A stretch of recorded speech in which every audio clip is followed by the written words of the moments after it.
What do you understand by equality, Sophie? What does it mean to you? Freedom.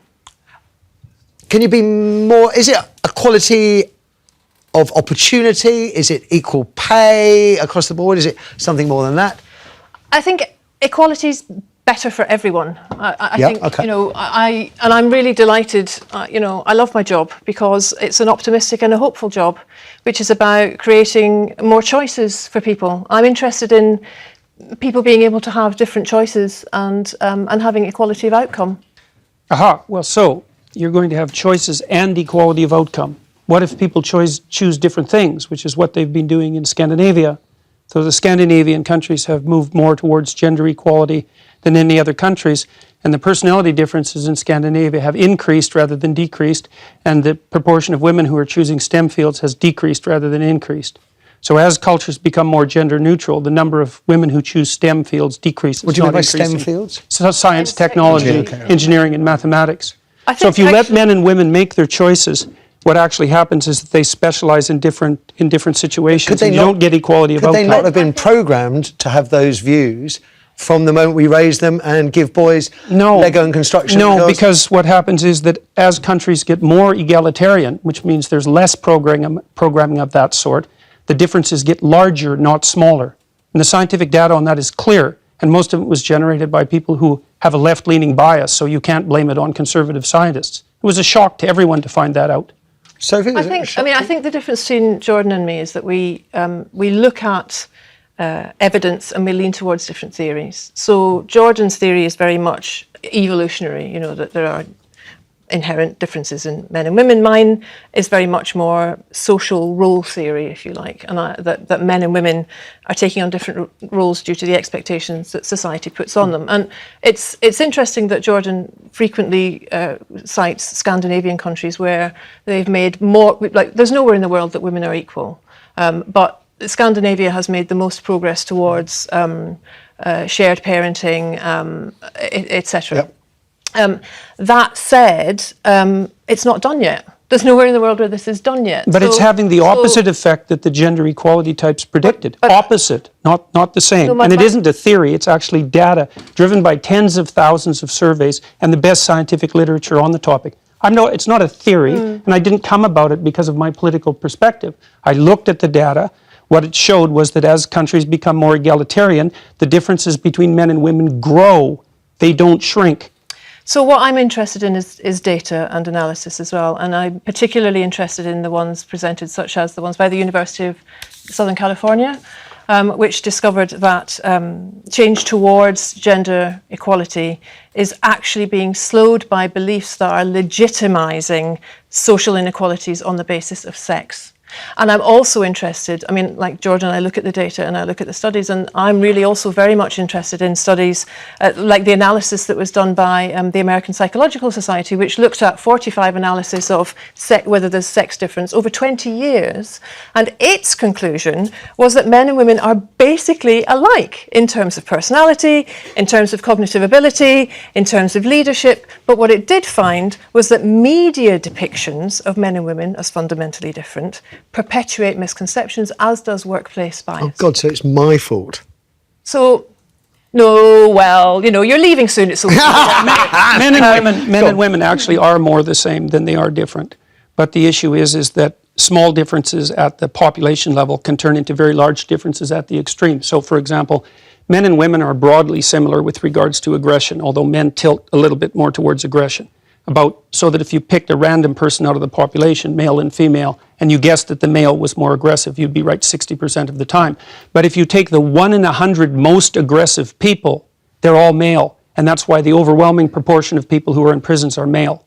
Now, do you want to equalize that, just out of curiosity? What about bricklayers? They're 99% male. And we've got about 3/4 of the population now in universities in the humanities and social sciences are female. Yeah. Are we going to equalize that?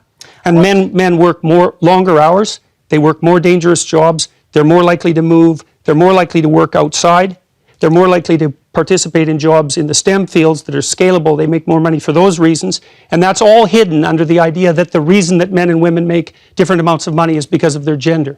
It's a very simplistic analysis, and trying to Michael, address I it. was just going to say, Sophie, can you come back on that? What I'm trying to equalise is opportunity and choice. Fine, let's And equalise You agree- choice. you agree- and I think- you and I agree on think that. But we won't get equal outcome that way. And I think that what happens then, nobody knows, because we've never done it yet. We do know. But We I know think what's happened in it has- Scandinavia. But it's not Scandinavia's fully not got there yet. finished No, but it's going in the opposite direction that everyone predicted, and You know, strongly. I think one of the things I loved about Jordan's book, which I speed read last night, so forgive me, Jordan, I've not read every line.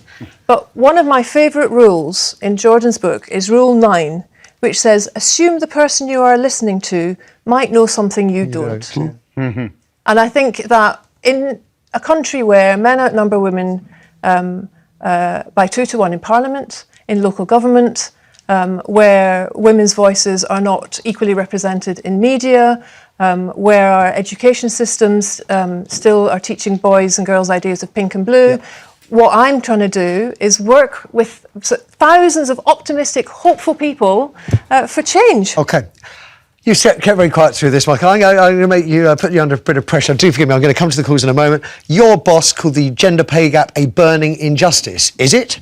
Yes, it is, because there should be inequality of opportunity. There needs to be the same rights. But you know, something that surprised me, that neither of you, and the quality of outcome, sure, all of that. But the one thing both of you haven't mentioned is the biological difference, which unfortunately affects women's career prospects, whether we like it or not. Babies. And that does cause a problem. You know, if I were to take a sabbatical from a corporation for a while, it's going to set me back slightly. And it is a problem that biologically it's women who have babies, not men. Sure, but that's why the Women's Equality Party is the only party in the UK that's got policies around shared parental leave. She's so political. We're the only party that has got fully costed plans for universal free childcare. What we're saying is that You're trying to change the we're trying to change the outcomes, and also men are joining our party. Men who are I really think, tired. You've And I'm got sure I'm going to have a word with Michael because I am sure he'll want the application. Okay, forgive me. We take joint Forgive me, I membership. want to take one call if you'll forgive me, because time is really short, and I owe it to the viewers to hear their views on this. We've got Salim calling from Manchester. Salim, good morning. Hi Matthew, how you doing? I'm very well. I'm loving it. I'm pig in heaven today. What do we think about equality? Will it ever happen, Salim? I was going to say I thought it was going to happen, but after listening to Jordan, he's swayed my opinion. Why did you think it was going to happen? Because I think we're going to become more cognitive creatures, and jobs are going to be more about mental skills. Technology. But then I've been visited schools, and I work in STEM. I'm a software developer, and the number of women doing software development hasn't increased. I would have thought they would have increased more, but I went into secondary school to do GCSE IT stuff, and there's very, very few girls doing IT, and I was thinking IT is the future, and the schools are pushing for more girls to go into IT, but there's only I visited about 8 schools. Can I just, sorry, Salim, can I just note, because I'm 30 seconds, Sophie's idea, actually representations in the media could be affecting such choices. Geeks, we see geeks, bespectacled blokes with bad hair on computers. That's what tech means, isn't it? Yeah, and you're absolutely right, because I think actually that one of the other things we want to do is to have a look at curriculums, to have more female role models, to encourage girls, because so long as we still see STEM as a boys' area that we're trying to get girls into, it's not going to work. We need to do the work we're doing on care, get more boys thinking about, nursing, teaching, more role models for boys in schools. And that's the way you break it all on down. programmes like EastEnders, The Archers, that's helped them a lot. Right, so listen, I have to draw things to a conclusion. Can I just say how wonderful 3 people, diverse political views, diverse views on many other issues, that get along famously and have wonderful conversations. Thank you. That is exactly the ambition that I have for this show. So Jordan, good luck with the book. It is out now. It's called 12 Rules for Life.